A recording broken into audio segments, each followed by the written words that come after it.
If a phone can whisper your location with quiet confidence, it can feel a little like magic.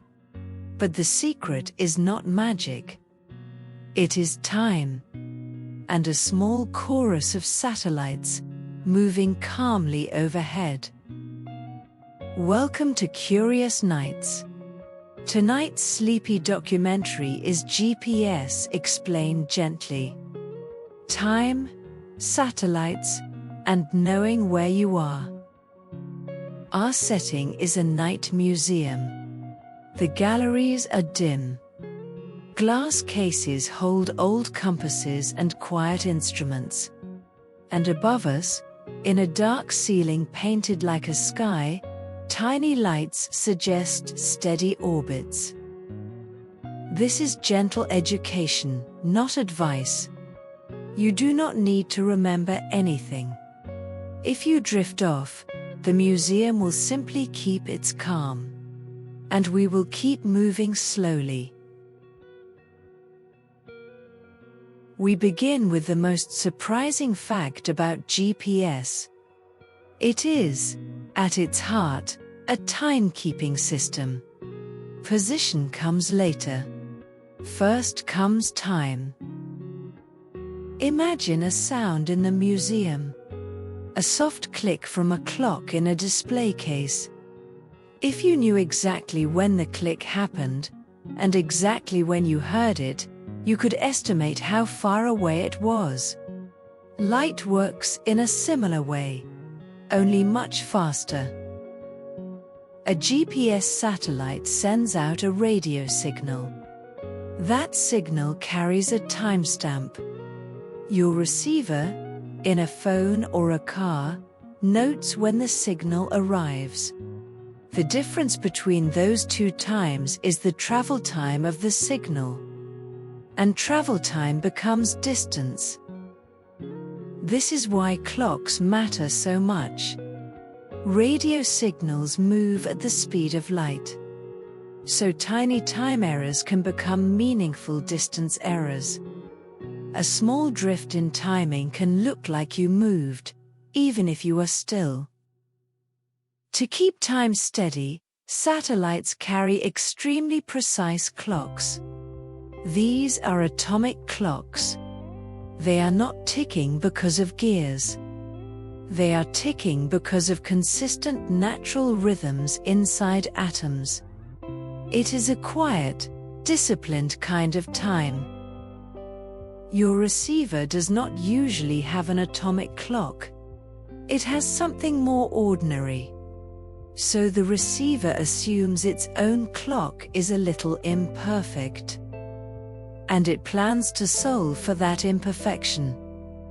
Later, we will see how it does that, with help from extra satellites. For now, just keep one calm image in mind. GPS is like listening for distant bells, noting when each bell rang, and using those differences in time to understand distance. Distance, repeated from several directions, becomes location. Now we look up. Not in a dramatic way. Just gently, as if the museum ceiling has opened into a calm night sky. This is where the satellites live. GPS works because there are many satellites spread across the sky. They orbit high above Earth, high enough that they can see large portions of the planet at once, and arranged so that, from most places, several are in view at the same time. Each satellite continuously broadcasts a signal. The signal contains a timestamp, and it also contains information about the satellite itself.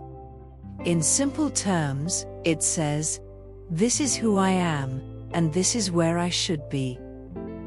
That "where I should be" part is crucial. Your receiver needs to know two things at once: how long the signal took to arrive, and where the signal came from.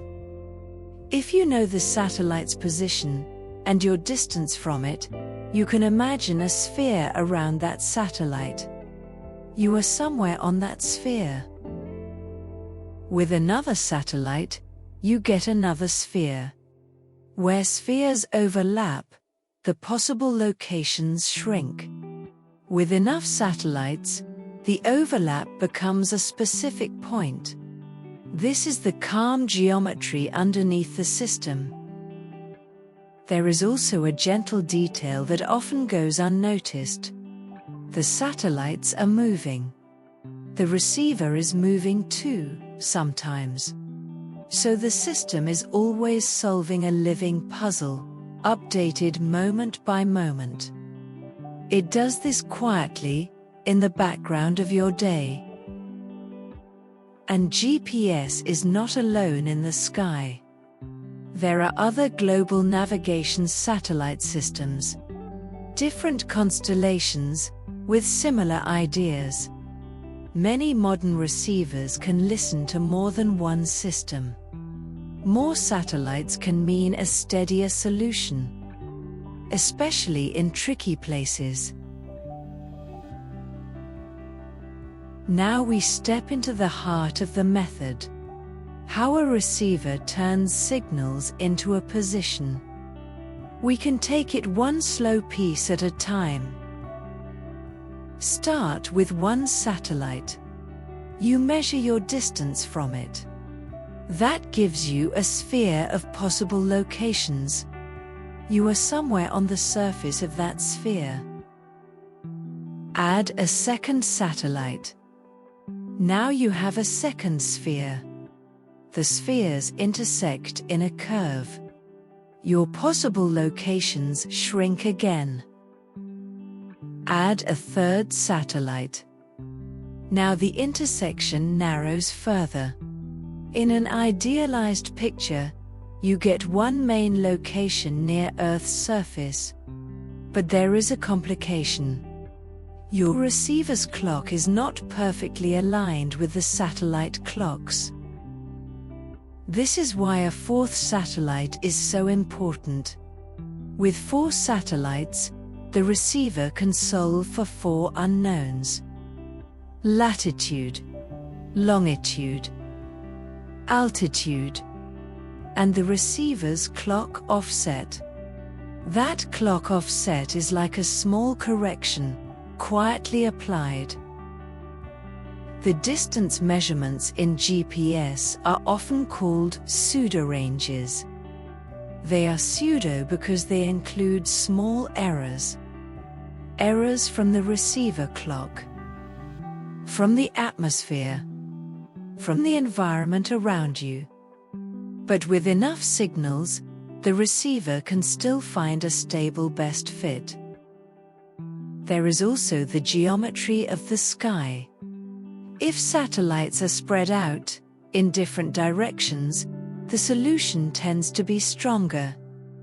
If they cluster in one area of the sky, the solution can be less certain. This is one reason location can feel better in an open field than between tall buildings.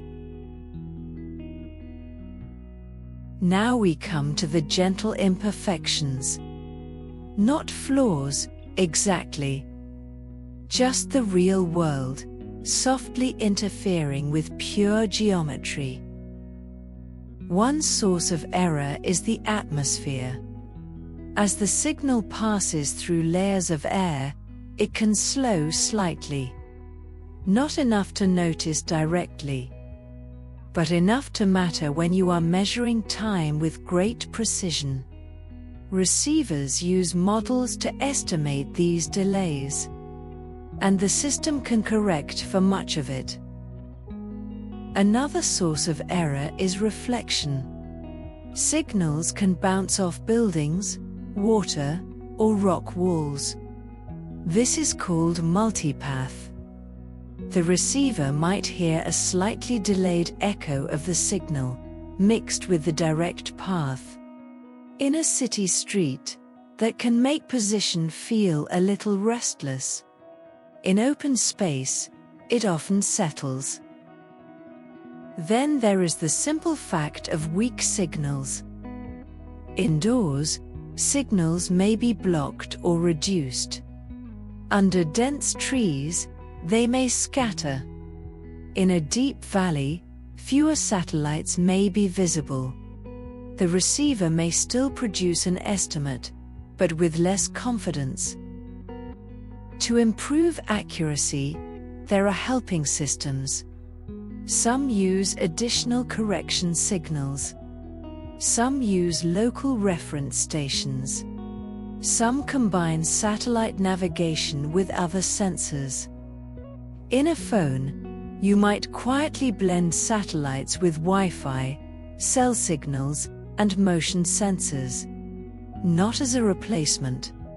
More like extra clues. And sometimes, accuracy is not the point. Sometimes you only need the calm certainty of general direction. A blue dot that stays near the right street. A map that helps you feel oriented. In that sense, GPS is not only a measuring tool. It is also a comfort. A quiet reassurance that the world is legible. Now, softly, we can gather the main ideas. Just the shape of them. No effort required. First, GPS begins with time. Satellites timestamp their signals. Receivers compare send time and arrival time. That travel time becomes distance. Second, satellites also provide their own position information. Your receiver needs to know where the signal came from, not only when it arrived. Third, location comes from combining distances to multiple satellites. One satellite gives a sphere. More satellites narrow the possibilities. And a fourth satellite helps correct for the receiver's imperfect clock. Fourth, the real world adds gentle errors. The atmosphere can delay signals. Buildings can reflect them. And visibility can change with the environment. And fifth, modern devices often combine satellite navigation with other quiet hints. Extra clues, blended together, to keep the estimates steady. All of it, so often, happening without you noticing. And now, we let the museum grow quieter. The exhibits remain in place. Instruments of navigation. Old maps.